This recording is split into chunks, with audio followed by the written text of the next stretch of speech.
Ashley here, and today we're creating a fun mob life inspired eyeshadow look. This one's super easy to create, starting out with a little bit of concealer, blending that out with a sponge, and then setting it in place with a little bit of translucent powder.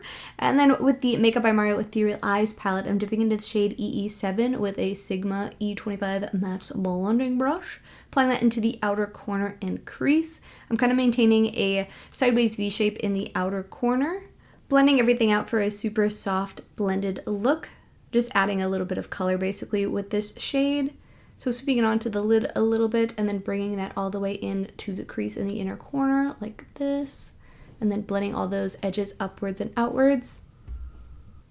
Again, with the Sigma E25 Max Blending Brush, I'm dipping into the color EE9 and applying this lower into the outer corner and crease, just adding a little bit of depth and then blending it upwards into EE7, pulling it onto the lid a little bit, just making sure there's no harsh edges or lines. We really want these two colors to kind of melt into each other, like so.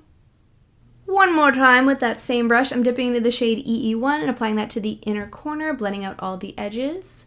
Next up, with a Sigma E06 brush, I'm dipping into the shade Renegade from the Huda Beauty Pretty Grunge palette and lining the upper lash line.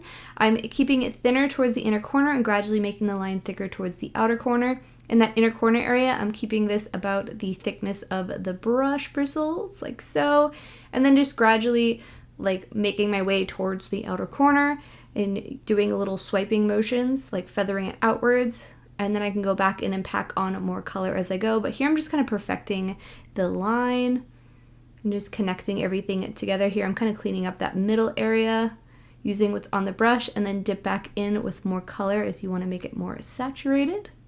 I'm not going to worry about the wing right away, just lining the upper lash line, keeping that as tight to the lashes as possible.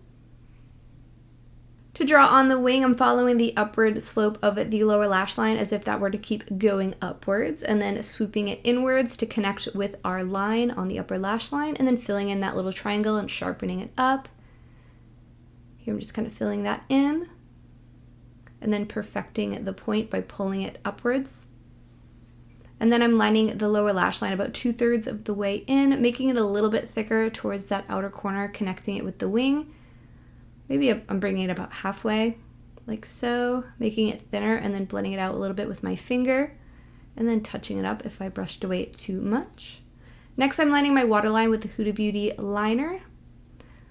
With the Renegade eyeshadow one more time in the E06 brush, I'm setting the eyeliner in place and then adding a little bit more shadow as needed on the lower lash line. Adding an inner corner wing with the Too Faced Better Than Sex liner. Curling my lashes with the Velour lash curler, and then adding a little bit of the Too Faced Naturally Better Than Sex mascara, and then gluing on a pair of Minimalist lashes from Velour, which I trimmed down and applied to the underside of my lashes. And that's it. Thank you so much for watching. I hope you enjoyed. I'll link everything down below, and I hope to see you next one. Bye.